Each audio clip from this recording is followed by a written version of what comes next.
नाशिकमध्ये बोंधू अशोक खरातवरती तिसरा गुन्हा दाखल. धार्मिक विधी आणि भविष्य सांगण्याच्या नावाखाली लैंगिक शोषण केल्याच्या पीडितेच्या तक्रारीनंतर गुन्हा दाखल. राजकारण्यांची उठबस वाढल्यामुळे बोंधू अशोक खरातची वाढली होती मुजोरी. जवळच्या व्यक्तीच्या गरोदर महिलेवरील अत्याचार, जवळच्या व्यक्तीनंच स्पाय कॅमेरे लावून भरला अशोक खरातच्या पापाचा घडा.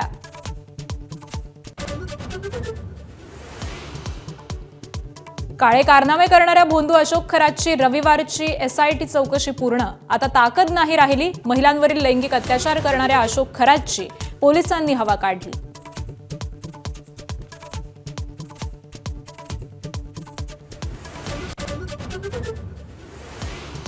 प्रकाश आंबेडकरांचा आज नागपुरात संघाच्या मुख्यालयावरती मोर्चा. एपस्टीन फाईल्समुळे अडचणीत आलेले पंतप्रधान संघाला कसे चालतात असा जाब विचारणार. काँग्रेसचे हर्षवर्धन सपकाळ देखील भाग घेणार. राज ठाकरेंनी बोलावली मनसेच्या पदाधिकाऱ्यांची बैठक. मुंबईत शिवतीर्थावरती सकाळी 11 वाजता होणार बैठक. सरचिटणीस आणि नेत्यांच्या बैठकीत संघटनात्मक बदलांवरती चर्चा होण्याची शक्यता. घरगुती गॅस सिलेंडरच्या वितरणात सरकारकडून मोठा बदल. 14 किलोच्या सिलेंडरमध्ये 8 ते 10 किलोच गॅस भरून मिळणार. युद्धामुळे गॅस टंचाईवरती मात करण्यासाठी सरकारचा निर्णय.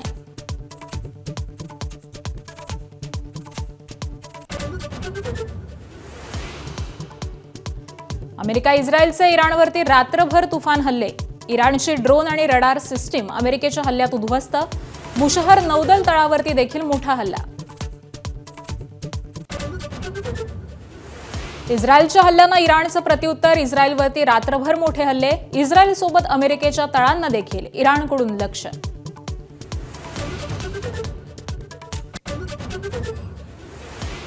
आखाती युद्धाचा एअर इंडियाला जबर फटका. तब्बल 2,500 उड्डाणं रद्द. पश्चिम आशियामध्ये एअर इंडियाची सध्या फक्त 30% उड्डाणं.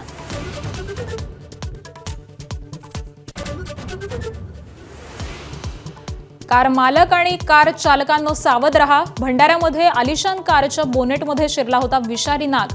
सर्पमित्राला बोलावून नागाची जंगलात नेऊन सुटका.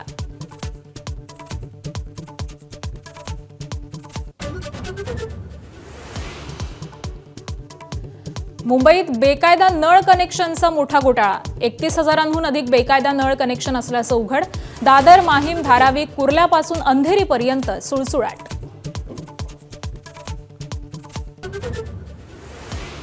विदर्भाच्या राजकीय, शैक्षणिक आणि सामाजिक क्षेत्रामध्ये ठसा उमटवणारे ज्येष्ठ नेते दत्ता मेघे यांचं निधन. आज पवनारमध्ये अंत्यसंस्कार. काँग्रेसमध्ये आणि शरद पवारांसोबत दीर्घकाळ सक्रिय होते.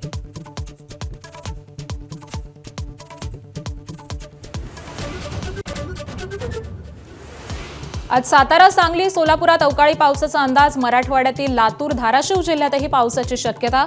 शेतकऱ्यांना फटका बसण्याची शक्यता. अर्थसंकल्पीय अधिवेशनाचा आजचा दिवस हा बोंधूबाबा अशोक खरात प्रकरणावरून वादळी ठरण्याची शक्यता आहे. बोंधूबाबा अशोक खरातवरून विरोधक हे सत्ताधाऱ्यांची कोंडी करण्याची शक्यता आहे. तर त्याचवेळी महाविकास आघाडीच्या काळामध्ये खरात याच्या संस्थेला पाणी दिल्यावरून देखील सत्ताधारी विरोधकांची कोंडी करू शकतात. दरम्यान सभागृहामध्ये आज जोरदार खडाजंगी पाहायला मिळू शकते. तर सातारा जिल्हा परिषद अध्यक्षपदाच्या निवडणुकीमध्ये भाजपच्या भूमिकेनंतर शिवसेना ॲक्शन मोडवरती आलेली असून शिंदेंनी बैठक बोलावली आहे आणि उद्धव ठाकरेंसह 9 आमदारांचा विधान परिषदेतील कार्यकाळ हा आज संपणार आहे आणि त्यांना देखील निरोप दिला जाईल.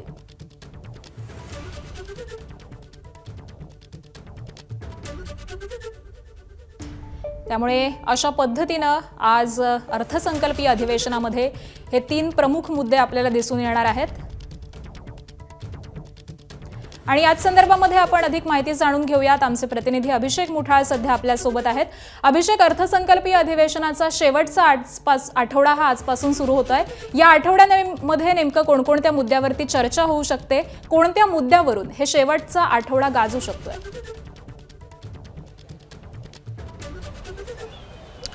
एकूणच अर्थसंकल्पीय अधिवेशनाचा हा शेवटचा आठवडा आहे आणि कुठेतरी आजचा दिवस हा वादळी ठरण्याची शक्यता आहे।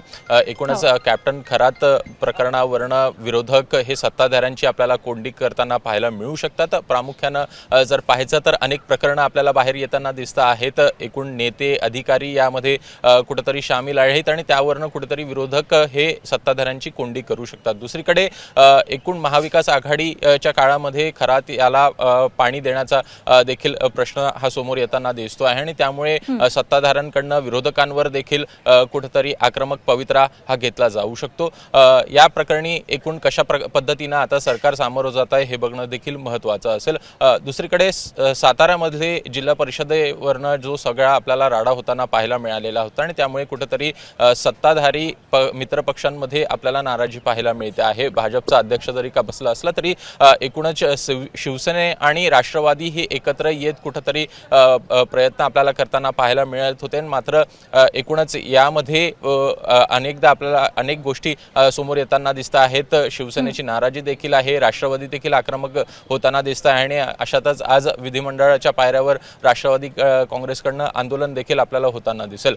प्रामुख्यानं दुसरा मुद्दा जर का पाहायचं तर अजित पवार यांच्या संदर्भात यांचा जो अपघात झालेला होता त्या संदर्भात चर्चा व्हावी अशा प्रकारची मागणी ही वारंवार आपल्याला होताना दिसत आहे। मात्र एकूणच या संदर्भात अद्यापपर्यंत चर्चा ही आपल्याला होताना दिसलेली नाही आणि त्यामुळे कुठेतरी राष्ट्रवादी काँग्रेसमधले जे काही आमदार आहेत त्यांच्याकडनं देखील या संदर्भात मागणी ही आपल्याला आज होताना पाहायला मिळेल आणि त्यामुळे एकूणच या तिन्ही गोष्टींवरनं कुठेतरी सत्ताधारी असेल किंवा विरोधक असेल हे आक्रमक होताना दिसतील। प्रामुख्यानं खरात प्रकरणी कशा पद्धतीनं राज्य सरकार हे सामोरं जात आहे हे बघावं लागेल।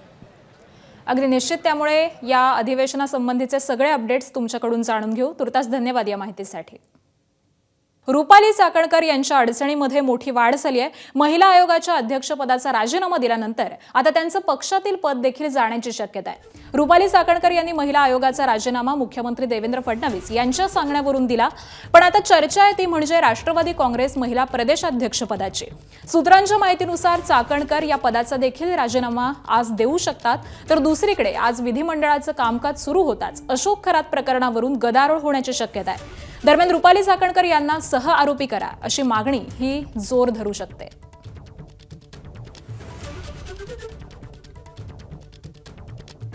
दरम्यान अशोक खरात प्रकरण हे मुख्यमंत्र्यांचं अपयश असल्याची टीका काँग्रेसचे प्रदेशाध्यक्ष हर्षवर्धन सपकाळ यांनी केली आहे। फेल्युअर देवेंद्र फडणवीसांचं आहे, हे डिस्क्रेडिट देवेंद्र फडणवीसांचं आहे, ते त्यांनी स्वीकारावं आणि ते नैतिकतेचा डिंडोरा पिटत असताना जे फोटो सेशन झालं त्या फोटो सेशनमधले जर प्रारूप आणि स्वरूप आपण राजीनामा देणाऱ्यांचं बघितलं तर त्यावरून कुठेही नैतिकता ही त्या ठिकाणी जाणवत नव्हती, कुठेही पश्चाताप हा त्या ठिकाणी जाणवत नव्हता आणि राजीनाम्यातच काय लिहिलं आहे की वैयक्तिक कारणामुळे राजीनामा देत आहे। त्यामुळे देवेंद्र फडणवीसांनी वारंवार दिशाभूल करणं किंबहुना खोटं बोलणं हे बंद करावं। सातारा जिल्हा परिषदेच्या निवडणुकीतील भाजपच्या भूमिकेनंतर शिवसेना आता ॲक्शन मोडवरती आली आहे। आज एकनाथ शिंदेंच्या उपस्थितीमध्ये शिवसेनेचे मंत्री आणि आमदारांची महत्त्वाची बैठक होणार आहे। साताऱ्यातील जिल्हा परिषद निवडणुकीमध्ये भाजपच्या मंत्र्यांच्या भूमिकेमुळे शिवसेनेमध्ये प्रचंड मोठी नाराजी आहे आणि त्यामुळे या बैठकीमध्ये कोणता महत्त्वाचा निर्णय होणार हे पाहणं आता महत्त्वाचं असणार आहे। सातारा जिल्हा परिषदेची सत्ता हातात घेण्यासाठी भाजपनं पहिल्यापासूनच पावलं उचललेली होती आणि त्या दृष्टीनं ऑपरेशन लोटसची देखील तयारी सुरू होती। त्यामध्ये भाजपनं राष्ट्रवादीचे 3 आणि शिवसेनेचे 2 सदस्यही फोडले होते आणि या सर्व प्रकारामुळे शिवसेनेमध्ये भाजप विरोधात तीव्र नाराजी आहे।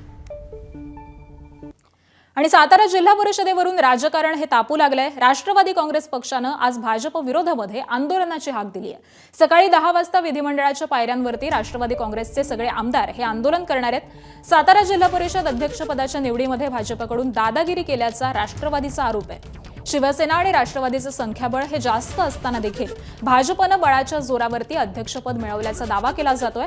आंदोलनानंतर कॅबिनेट बैठकीमध्ये देखील हा मुद्दा मुख्यमंत्र्यांसमोर मांडला जाणार आहे।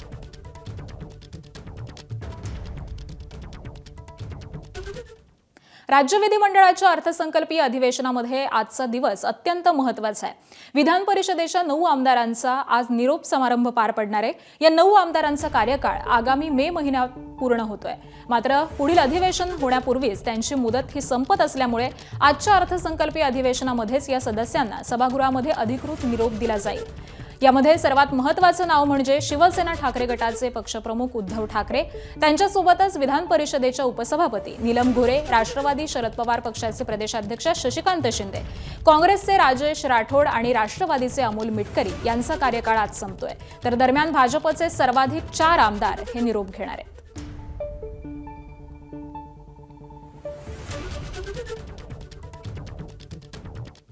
आणि कोणकोणत्या आमदारांचा कार्यकाळ संपणार आहे आपण ग्राफिक्सच्या माध्यमातून पाहूयात.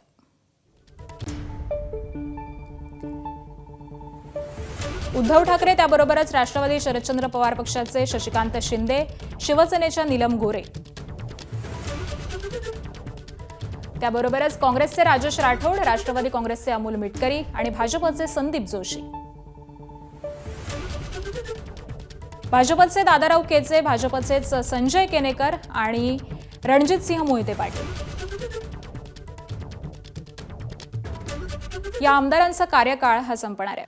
शरद पवार हे महाविकास आघाडीकडून तर अजित पवारांचे सुपुत्र पार्थ पवार हे महायुतीकडून राज्यसभेवरती निवडून गेलेत. आणि अशामध्येच ही निवड झाल्यानंतर पक्षाचे सर्वेसर्वा शरद पवार यांच्याकडून मवियाचे नेते आणि आमदारांसोबत विशेष कार्यक्रमाचं आयोजन करण्यात आलं. राष्ट्रवादी काँग्रेस शरदचंद्र पवार पक्षाचे अध्यक्ष शरद पवार यांच्याकडून मविया आमदारांसोबत डिनर डिप्लोमसी ही करण्यात येणार आहे. शरद पवार यांची मवियाकडून राज्यसभा खासदार म्हणून निवड केल्याच्या निमित्तानं आभार प्रकट करण्यासाठी या डिनरचं आयोजन हे करण्यात आलंय. आज संध्याकाळी 7 वाजता यशवंतराव चव्हाण सेंटरमध्ये या डिनरचं आयोजन करण्यात आलंय. तर या डिनर डिप्लोमसीमध्ये आता काही राजकीय चर्चा होणार का हे पाहणं महत्त्वाचं ठरणार आहे. एपस्टीन फाईल्समुळे अडचणीत आलेले पंतप्रधान मोदी देशाला अडचणीत आणणारे करार विविध देशांशी करत आहेत असा गुलाम पंतप्रधान राष्ट्रीय स्वयंसेवक संघाला चालतो का याचा जाब विचारण्यासाठी मोर्चा काढणार असल्याची प्रतिक्रिया ही वंचित आघाडीचे अध्यक्ष प्रकाश आंबेडकर यांनी दिली आहे. तर काँग्रेसच्या हर्षवर्धन सपकाळांनी पंतप्रधान मोदींच्या राजीनाम्याची देखील मागणी केलेली आहे. आम्ही कुठलाही हिंसक मोर्चा काढलेला नसून आमचं जे म्हणणं आहे ते सविनय जे आहे हे संघ कार्यालयामध्ये सांगण्याकरता जात आहोत. त्यांच्या आमचे राजकीय मतभिन्नता जरी असल्या तरी नरेंद्र मोदी या देशाचे पंतप्रधान संघामुळे झाले हे संघ सांगत आला आहे. दस्तरखुद नरेंद्र मोदी यांनी देखील मान्य केलेलं आहे. आता नैतिक जबाबदारी स्वीकारून नरेंद्र मोदींचा राजीनामा घ्यावा ह्या मागणीकरता पोलीस आम्हाला अडवतात आहे. सदरक्षणार्थ आणि खलनिग्रहणार्थ याच्या अगदी उलट हे नागपूरमध्ये पोलीस वागत आहेत. आयातुल्ला खोमेनी हे हल्ल्यामध्ये गेले. साधा पंतप्रधान 2 दुःखाचे शब्द ते एम्बॅसीमध्ये जाऊन लिहू शकत नाही. याच्यावरनं हा पंतप्रधान इस्रायलचा किती गुलाम आहे हे दिसतंय. त्याच्यामुळे आम्हाला गुलाम पंतप्रधान नको आहे.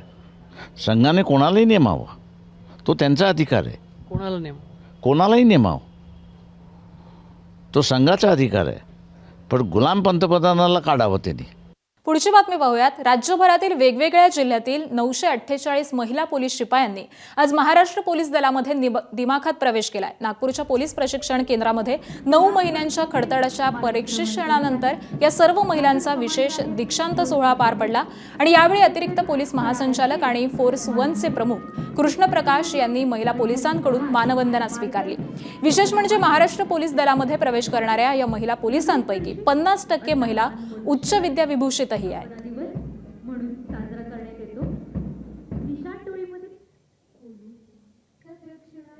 नागपूरच्या पोलीस प्रशिक्षण केंद्रातून आज 948 महिला पोलीस शिपायांची विशेष तुकडी महाराष्ट्र पोलीस दलामध्ये रीतसर प्रवेश करत आहेत. 9 महिन्यांचा खडतर प्रशिक्षण नागपूरच्या प्रशिक्षण केंद्रामध्ये या प्रशिक्षणार्थींनी पूर्ण केलेला आहे आणि आज महाराष्ट्र पोलीस दलामध्ये त्यांचा प्रवेश होत आहे आणि त्यासाठीची खास परेड जी आहे ती सध्या सुरू आहे.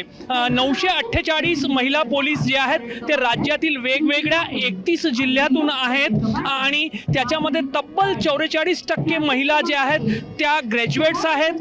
त्याशिवाय जवळपास 6% ज्या महिला आहेत त्या पदव्युत्तर आहेत. 14 जणी तर या तुकडीमध्ये इंजिनियर सुद्धा आहेत आणि आज या सर्व महिला पोलीस दलामध्ये प्रवेश घेत आहेत. 9 महिने यांना शारीरिक प्रशिक्षणासह शस्त्र चालवण्याचा प्रशिक्षण, कायदा व सुव्यवस्था सांभाळण्याचं प्रशिक्षण, थेट बंदोबस्त जो असतो कायदा सुव्यवस्था सांभाळण्यासाठी त्याचा प्रशिक्षण जो आहे तो देण्यात आलेला आहे.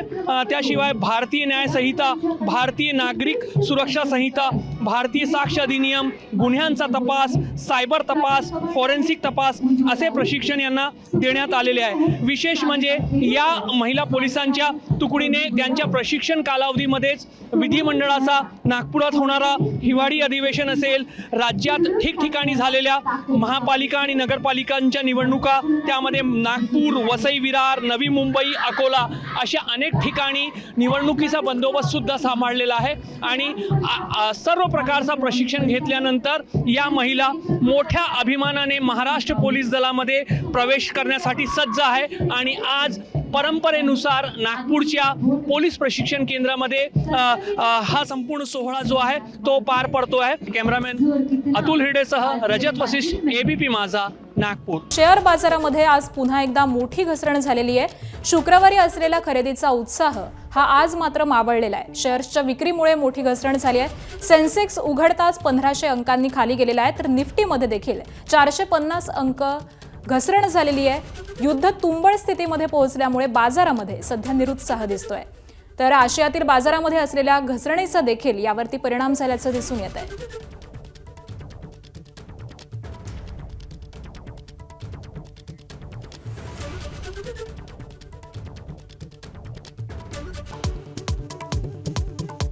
नाशिकमध्ये बंधू अशोक खरातवरती 3रा गुन्हा दाखल. धार्मिक विधी आणि भविष्य सांगण्याच्या नावाखाली लैंगिक शोषण केल्याचा पीडितेच्या तक्रारीनंतर गुन्हा.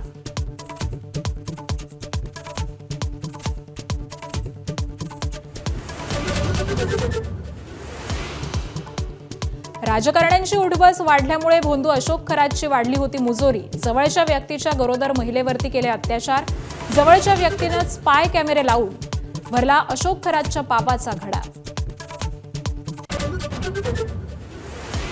प्रकाश आंबेडकरांचा आज नागपुरात संघाच्या मुख्यालयावर मोर्चा. एपस्टीन फाईल्समुळे अडचणीत आलेले पंतप्रधान संघाला कसे चालतात असा जाब विचारणार. काँग्रेसचे हर्षवर्धन सपकाळ देखील भाग घेणार. राज ठाकरेंनी बोलावली मनसे पदाधिकाऱ्यांची बैठक. मुंबईत शिवतीर्थावरती सकाळी 11 वाजता होणार बैठक. सरचिटणीस आणि नेत्यांच्या बैठकीत संघटनात्मक बदलांवरती चर्चा होण्याची शक्यता. घरगुती गॅस सिलेंडरच्या वितरणात सरकारकडून मोठा बदल. 14 किलोच्या सिलेंडरमध्ये 8 ते 10 किलो गॅस भरून मिळणार. युद्धामुळे गॅस टंचाईवरती मात करण्यासाठी सरकारचा निर्णय. अमेरिका इस्रायलचं इराणवरती रात्रभर तुफानी हल्ले. इराणचे ड्रोन आणि रडार सिस्टीम अमेरिकेच्या हल्ल्यात उद्ध्वस्त. बुशहर नौदल तळावरती देखील मोठा हल्ला.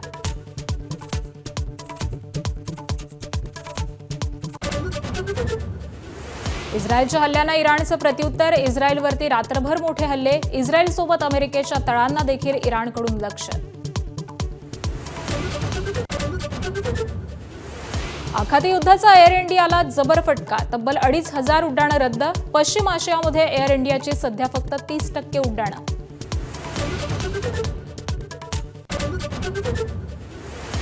कार मालक आणि कार चालकांनो सावध रहा. भंडाऱ्यामध्ये आलिशान कारच्या बोनेटमध्ये शिरला होता विषारी नाग. सर्पमित्राला बोलावून नागाची जंगलात नेऊन सुटका.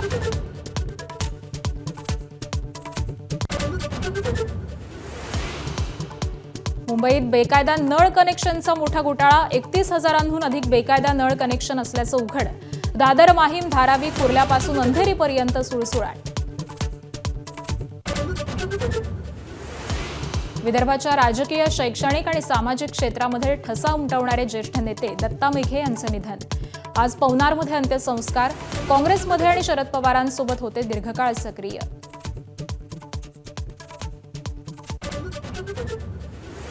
आज सातारा, सांगली, सोलापुरात अवकाळी पावसाचा अंदाज. मराठवाड्यातील लातूर, धाराशिव जिल्ह्यात देखील पावसाची शक्यता. शेतकऱ्यांना फटका बसण्याची चिन्ह.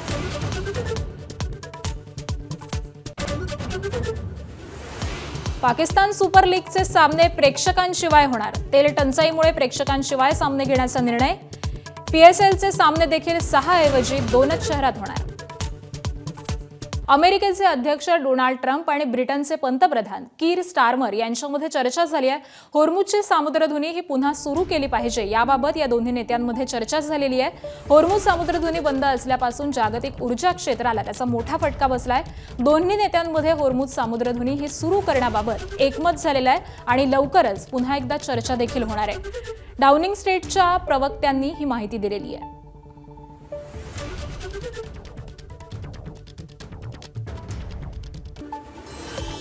अशोक खरातवरती जादूटोणा कायद्याअंतर्गत महिलांवरती अत्याचार केल्याचा 3रा गुन्हा दाखल. खरातची आज देखील गुन्हे शाखेकडून चौकशी.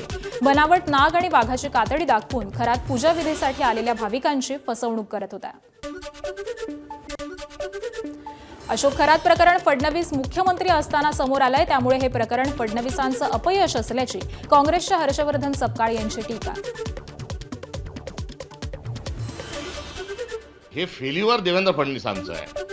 हे डिस्क्रेडिट देवेंद्र फडणवीसांचं आहे. ते त्यांनी स्वीकारावं. आणि ते नैतिकतेचा डिंडोरा पिटत असताना जे फोटो सेशन झालं, त्या फोटो सेशनमधले जर प्रारूप आणि स्वरूप आपण राजीनामा देणाऱ्याचं बघितलं तर त्यावरून कुठेही नैतिकता ही त्या ठिकाणी जाणवत नव्हती. कुठेही पश्चाताप हा त्या ठिकाणी जाणवत नव्हता. एपस्टीन फाईल प्रकरणी संघ मुख्यालयावरती निघणाऱ्या मोर्चाला पोलिसांनी परवानगी नाकारली. संविधान चौक ते संघ मुख्यालय दरम्यान काढण्यात येणाऱ्या मोर्चाला सुरक्षेचं कारण देत पोलिसांनी परवानगी नाकारली आहे.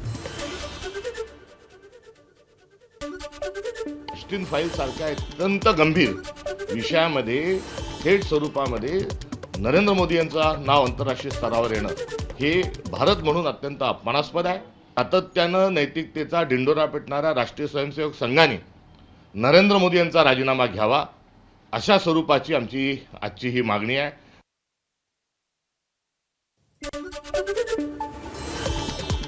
भारतातील 30,000 बेपत्ता मुलींचा वापर एपस्टीन रॅकेटमध्ये झालेला नाही याचा पुरावा भारत सरकार देऊ शकतं का? वंचित बहुजन आघाडीचे युवा नेते सुजात आंबेडकर यांचा सवाल. तर लोकांपर्यंत एपस्टीन फाईल्सचा मुद्दा पोहोचवण्यासाठी आंदोलन केल्याची माहिती. हा किती क्रूर घाणेरडा माणूस होता.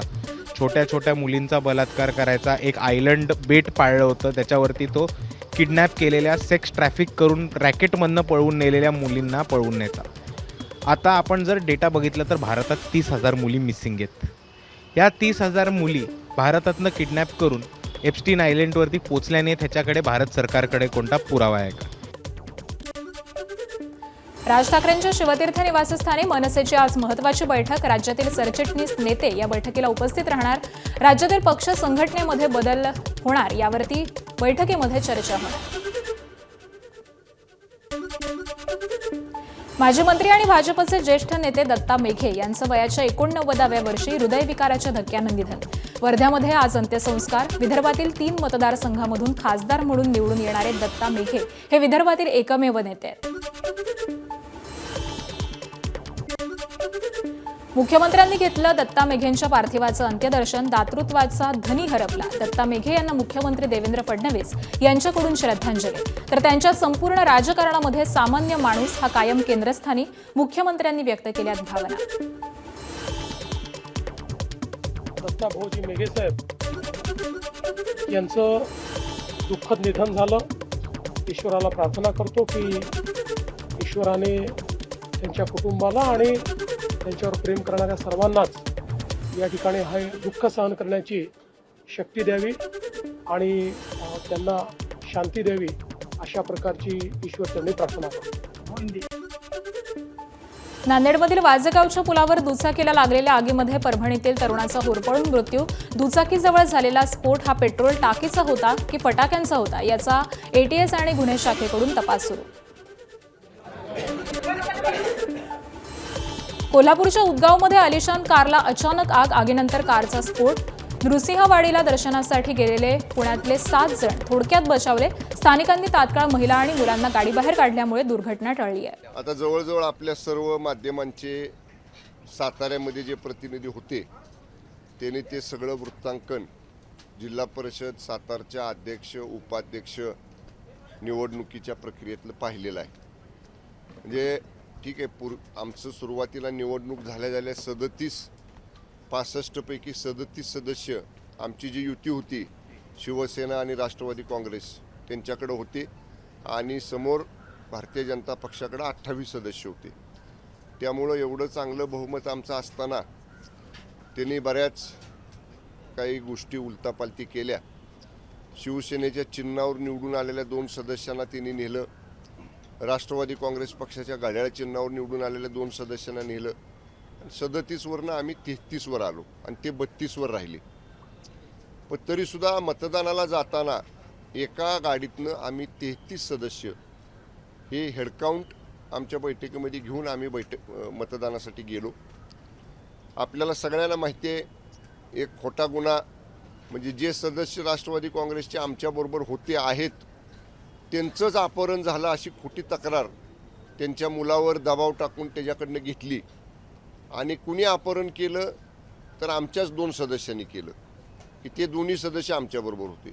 बरं, अगदी मी म्हणतो पोलिसांना अपहरण केलेल्या सदस्यांना आरोप असलेल्या, समजा खोटा आरोप असलेल्या सदस्यांना ताब्यात घ्यायचं होतं तर आमची जिथं पार्टी मिटिंग चालू होती ज्या हॉटेलवर तिथं खाली पोलीस होते ना साध्या वेशातले, पण तिथं नाही घेतलं का? तर तिथं 1000-2000 शिवसैनिक राष्ट्रवादीचे कार्यकर्ते खाली होते आणि बरोबर मतदान कक्ष 5-10 मीटरवर राहिला. मी तिथं होतो, मंत्री महोदय मकरंद पाटील होते, आमदार शशिकांत शिंदे होते, खासदार नितीन पाटील काका होते. अक्षरशः आमच्याशी पोलिसांनी साध्या वेशातल्या झटापटी केली. म्हणजे 10 पोलीस मला ओढत होते, 2 ह्या दंडाला, 2 त्या दंडाला, 2 पायाला, 2 कमरेला. म्हणजे जे सदस्य माझ्याबरोबर सांगत होते की आम्हाला आज जायचंय मतदानाला, एका बाजूला 302 मधले आरोपी जे जेलमध्ये असतात त्यांना आपण मतदानासाठी कुठलंही मतदान असू द्या आणतो मतदानाच्या ठिकाणी, आणि इथं मतदानाला निघालेले 2 सदस्य आमच्या जवळनं अगदी आम्हाला धक्काबुक्की करून मला लागलं सुद्धा. त्या दिवशी जखम झाली. खासदार नितीन काका पाटील पडले खाली, आमदार मकरंद पाटलांना धक्काबुक्की झाली. म्हणजे मंत्री महोदय मकरंद पाटलांना, म्हणजे 2 मंत्री, 1 आमदार, 1 खासदार.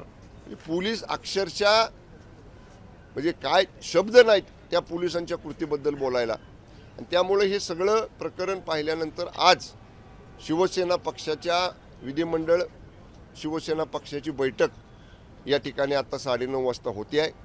सगळा वृत्तांत जे घडलं ते मी स्वतः बैठकीमध्ये मांडेन.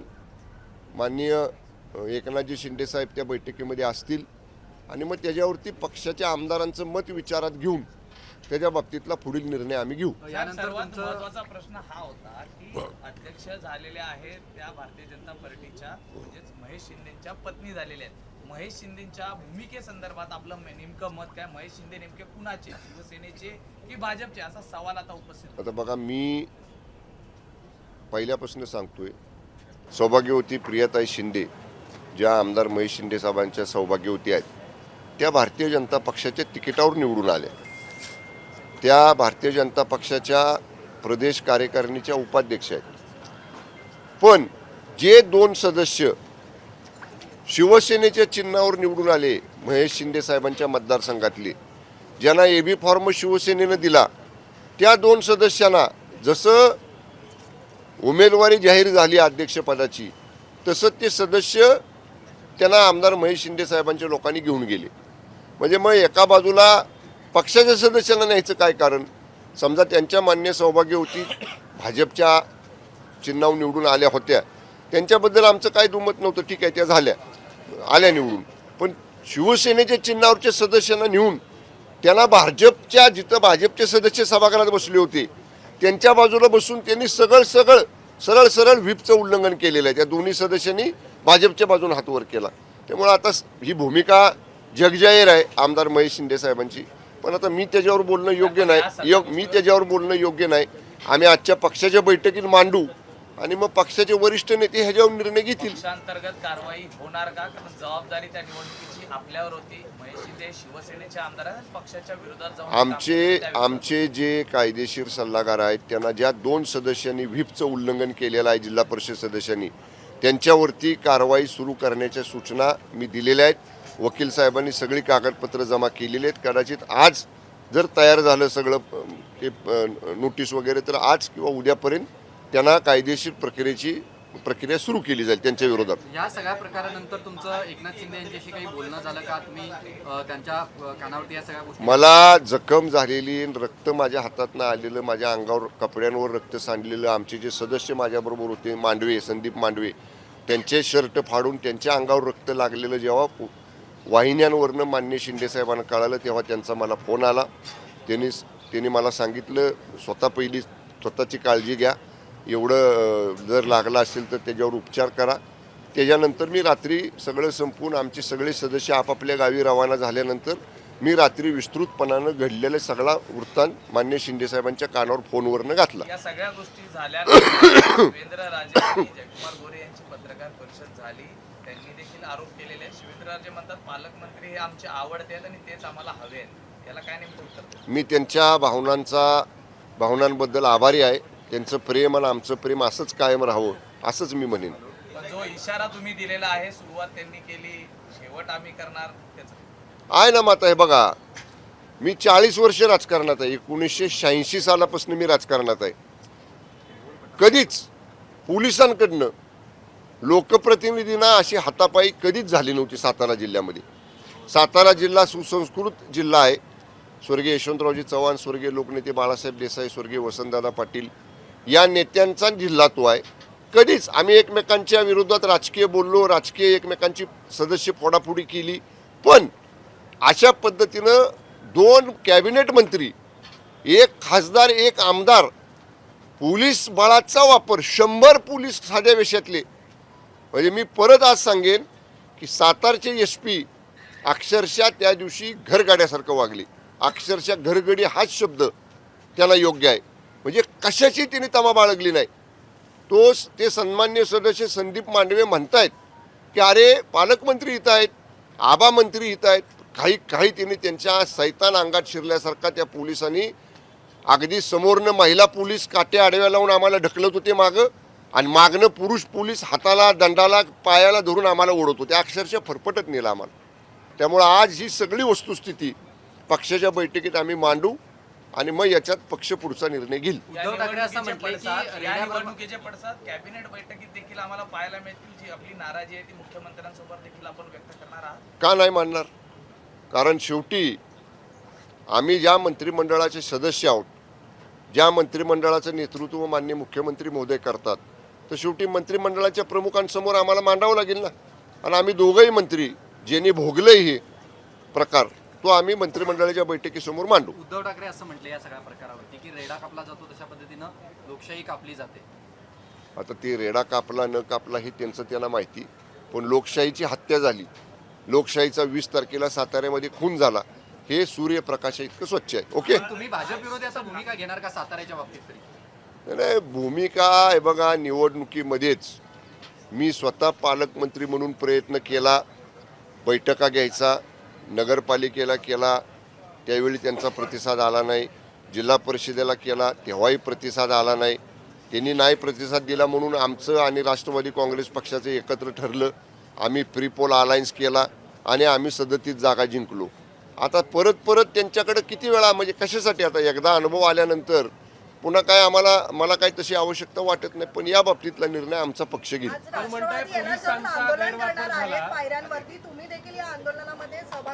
हो, आम्ही भोगलोय ना.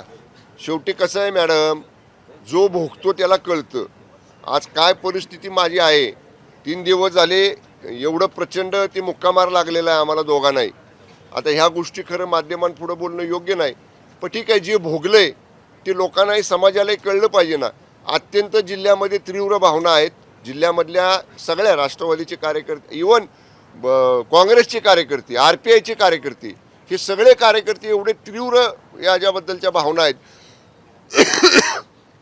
केवळ आता मी, मकरंदाबा, शशिकांत शिंदे साहेब आम्ही मुंबईत असल्यामुळंच कार्यकर्ते शांत आहेत. एकदा अधिवेशन संपून आम्ही गावाकडे गेलो की याच्या बाबतीतला उद्रेक तुम्हाला नक्की बघायला मिळेल. भाजपच्या लोकप्रतिनिधींकडून पोलीस बळाचा गैरवापर झाला असं तुम्ही म्हणताय, मग गृहमंत्र्यांकडे किंवा मुख्यमंत्र्यांकडे याची तक्रार करणार आहे? मानणार ना बैठकीमध्ये कॅबिनेटच्या. आम्ही मंत्रिमंडळ बैठक व्हायचीच वाट बघतोय.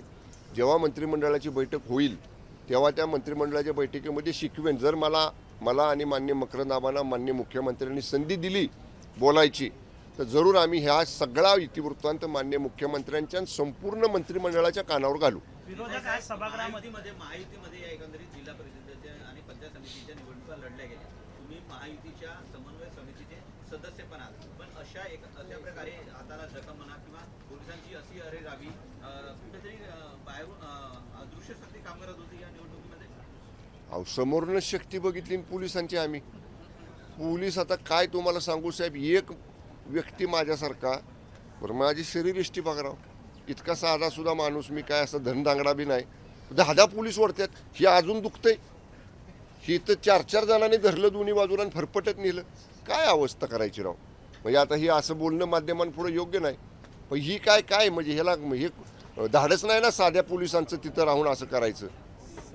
एवढा बळ, एवढं धाडस, एवढं पोलिसांच्यात कुणामुळं आलं पाठबळ त्यांना, ह्याचाही विचार झाला पाहिजे. समन्वय मंत्र्यांसोबत अशा प्रकारची घटना घडते. तुम्ही जी घटना विशद करताय की पोलीस फरफटत घेऊन गेले एका कॅबिनेट मंत्र्याला, कुठल्या दिशेने सगळं चाललंय? तुम्ही विचार करा.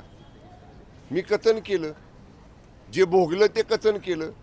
आता तुम्ही माध्यमांनी ह्याच्यावर विचार करा ना. बरं मला सांगा, म्हणून मी मगाशी म्हणलं ना 2 हात करायचीच होते ना आमच्याशी. खाली तुम्ही जसे 100 पोलीस होता, आमचे 50च कार्यकर्ते सोडायचे हो आतमध्ये. तिथं आतमध्ये भाजपचे सगळं कार्यकर्ते, म्हणजे ज्यांचा मतदानाशी संबंध नाही, आमदार नाही, खासदार नाही, माझे आमदार नाही, असे 5-50 भाजपचे कार्यकर्ते 4थ्या मजल्यावर. आणि आमचा एक पण कार्यकर्ता सोडला नाही. मी म्हणतो 100 पोलीस होते ना, 50 राहून द्या, 25 आमचे कार्यकर्ते सोडले असते ना तरी सुद्धा आम्ही भारी पडलो असतो. फडणवीसांसोबत काही बोलणं वगैरे झालंय? अजून नाही झालेलं. समन्वय राहणार आहेत का? आता बघू, आमची बैठक आहे आता. समन्वय आम्ही बघा, मी तुम्हाला स्पष्ट सांगतो, मी जे माझ्या पोटात असतं ते ओटात असतं. मी माझ्या तीव्र भावना मी आमच्या पक्षाच्या बैठकीमध्ये आता मांडणार आहे. त्यामुळे आमचे सगळे आमदार बैठकीमध्ये ठरवतील काय निर्णय घ्यायचा तो. समन्वय समितीची बैठक नेमकी कधी होणार? त्यात हा पुन्हा मुद्दा येणार का? कारण समन्वय राहावं यासाठी देखील आपण त्या समितीत आहात. बावनकुळे साहेब आहेत आणि तिकडनं तटकरे साहेब देखील आहेत. नाही, आता बघू ना. आता ती काय समन्वय समितीची बैठक कधी घ्यायची हे बावनकुळे साहेब ठरवत असतात. त्यामुळे जेव्हा बावनकुळे साहेब सांगतील बैठक आहे तेव्हा घेऊ बैठक. विधानसभेमध्ये आज विरोधक सरकारला जाब विचारणार आहेत. नाशिक प्रकरण जे प्रकरण आहे त्याबाबतचं जाब जो आहे तो सरकारला विचारला जाणार आहे आणि कठोर कारवाई कधी केली जाणार आणि जे राजकीय लागेबांधे जे जोडले गेलेले आहेत त्यावरती कारवाई कधी होणार असे अनेक प्रश्न जे आहेत ते विरोधक विचारणार आहेत. शासन देईल ना उत्तर, गृह विभाग त्याचं उत्तर देईल. पण या प्रकरणावर शिवसेनेला पण टार्गेट केलं जात आहे असं वाटतंय का तुम्हाला? कारण का अनेक फोटोज नेत्यांचे. अहो साहेब, कुणाबरोबर कुणी फोटो काढला म्हणजे काय त्याचे संबंध आले का? आता लोकप्रतिनिधी असतात, आमदार असतात, खासदार असतात, मंत्री असतात, कार्यकर्ते आग्रह करतात ह्या मंदिरात चला, त्या मंदिरात चला. एखाद्या मंदिरात गेल्यानंतर तिथं कोणतरी महाराज असतात, कोणतरी गुरु असतात बसलेले. कार्यकर्ता म्हणतात बाबा हे असे महाराज आहेत, आपली भेट होती, फोटो काढतो, निघून जातो आपण. आपल्याला काय माहिती त्यांची बॅकग्राऊंड काय आहे ते. ठीक आहे, मला बैठकीला जायचं.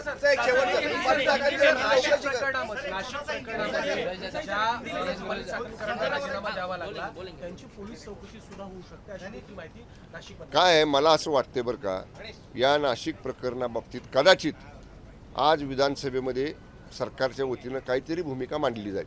मला माहीत नाही त्याचं, कारण हा गृह विभागाशी निगडीत विषय आहे.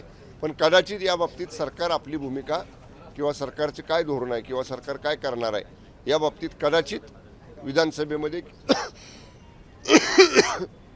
सरकार भूमिका मांडेल. हिंदी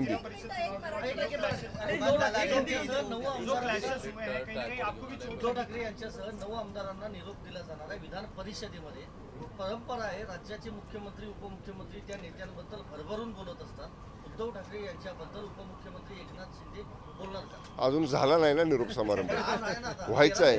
अगोदर काय सांगायचं, अगोदर काय बोलू शकतात शिंदे साहेब. सभागृहात जेव्हा निरोप समारंभाची भाषणं होतील तेव्हा तुम्ही गॅलरीमध्ये असता बघा.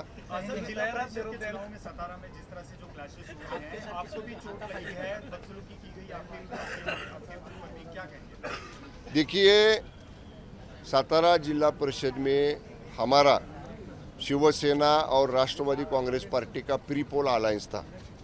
हमने 37 सीट्स जीत के लाई थी अगेंस्ट 65, मेजॉरिटी 33 की थी. लेकिन हमारे 2 सदस्य और राष्ट्रवादी के 2 सदस्य इनको हमारे यहाँ से अलग करके बीजेपी अपने साथ लेके गई. फिर भी जब वोटिंग था तब हमारे पास 33 मेजॉरिटी का फिगर हमारे साथ था. हम लोग 33 मेंबर्स को लेके झड़पी में गए थे. लेकिन हमारे 2 मेंबर के खिलाफ सुबह जिस दिन वोटिंग था उस दिन सुबह 6 बजे झूठा मुकदमा, झूठा केस पुलिस स्टेशन में दाखिल किया गया और उसमें ये 2 सदस्यों को उन लोग को कस्टडी में लेने का था. लेकिन मैं खुद, हमारे सहयोगी मंत्री माननीय मकरंद आबा पाटिल, हमारे राज्यसभा के सांसद श्री नितिन पाटिल और विधान परिषद के सदस्य श्री शशिकांत जी शिंदे, हम लोग इनको लेके जा रहे थे. तब हमसे हाथापाई पुलिस ने की. वो सदस्य कह रहे थे कि हमको वोटिंग के लिए जाना था, 10 फीट का अंतर रह गया था अंदर जाने के लिए. लेकिन वहाँ से हमारे साथ जो थे हमको खींचातानी की. हमको इधर से 2 लोगों ने 4 लोगों ने पकड़ा, इधर से 2-4 लोगों ने पकड़ा. हमको फरफट ऐसा खींच के लेके गए और बहुत बुरा सलूक मंत्री के साथ, विधायक के साथ, खासदार के साथ सातारा पुलिस ने किया है. हमारी आज पार्टी की विधिमंडल गट की बैठक अभी 9:30 बजे है. वो बैठक में हम लोग मैं खुद ये सफरर हूँ इस केस का.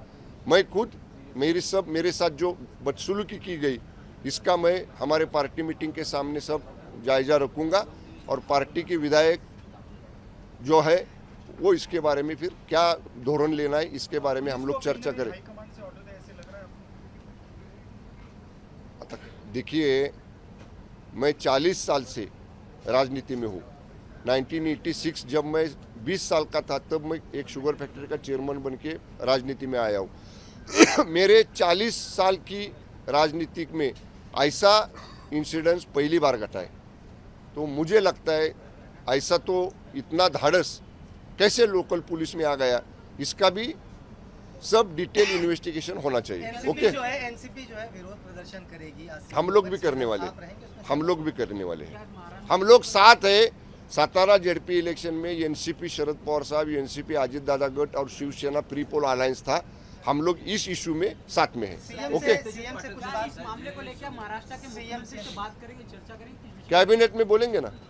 देखिए, हमको योग्य प्लेटफॉर्म लगता है कैबिनेट का. पूरी कैबिनेट वहाँ पे रहेंगी. सीएम साहब रहेंगे, दोनों डिप्टी सीएम साहब रहेंगे, तीनों अलायंस पार्टी के सब मंत्रीगण रहेंगे.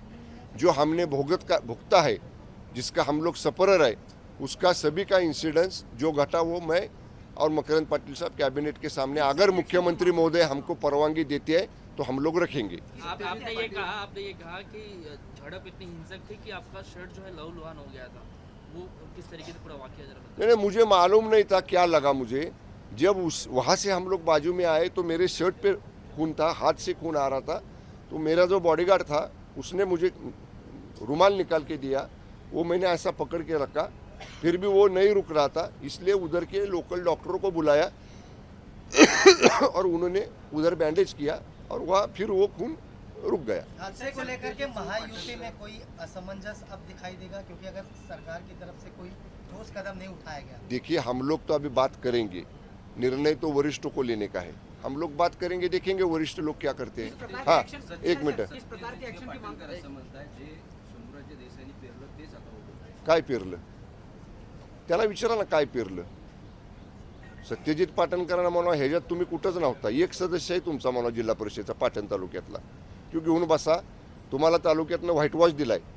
तालुक्यामध्ये विधानसभा मतदारसंघामध्ये 16 जागांपैकी 15 जागा पंचायत समितीच्या माझ्या निवडून आल्यात.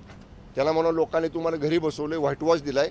मी काय पेरलं आणि काय उगवलं ते पंचायत समितीच्या निवडणुकीत लोकांनी मतदान करून दाखवले. म्हणून मला जास्त बोलायला लावू नका. धन्यवाद. बोंदुगिरी आणि अघोरी कृत्यांच्या माध्यमामधून शेकडो निष्पापांना आपल्या जाळ्यामध्ये ओढणारा नराधम अशोक खरात याच्या काळ्या धंद्यांचा पर्दाफाश झाल्यानंतर काल पुन्हा एकदा त्याची SIT चौकशी झाली आहे. या चौकशी दरम्यान पोलिसांनी या हैवानाची हवाच काढल्याचं दिसतंय. चौकशीनंतर जेव्हा अशोक खरात बाहेर आला तेव्हा ताकदच राहिली नसल्याचं त्यानं सांगितलं.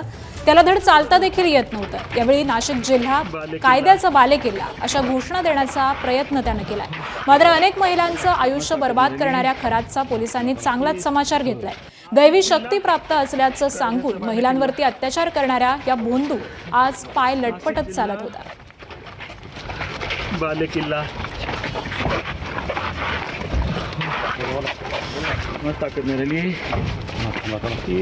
तर नाशिक पोलिसांचं नवं ब्रीदवाक्य हे नेमकं काय आहे आपण ग्राफिक्सच्या माध्यमातून जाणूयात. नाशिक पोलिसांचा पॅटर्न आहे नाशिक जिल्हा कायद्याचा बालेकिल्ला. नाशिकचे पोलीस वधवून घेतात गुन्हेगारांकडून हे नवं ब्रीद. अशोक खरात कालच म्हणाला नाशिक जिल्हा कायद्याचा बालेकिल्ला. नाशिक जिल्हा गुन्हेगारीचा नव्हे कायद्याचा बालेकिल्ला दाखवून देण्याचाच हा प्रयत्न आहे. स्टंटबाज गुन्हेगारांवरती वचक बसवण्यासाठी पोलिसांचा हा नवा फंडा दिसतोय. गुन्हेगारी पार्श्वभूमीच्या रील स्टार्सचे गुन्हेगाराचं उदात्तीकरण रोखण्यासाठीचा हा फंडा आहे. RPI आठवले गटाचे जिल्हा प्रमुख प्रकाश लोंढे आणि त्याच्या टोळीला अद्दल घडवलेली आहे. मामा राजवाडे अजय बागुल यांना देखील नाशिक जिल्हा कायद्याचा बालेकिल्ला हे दाखवलेलं आहे.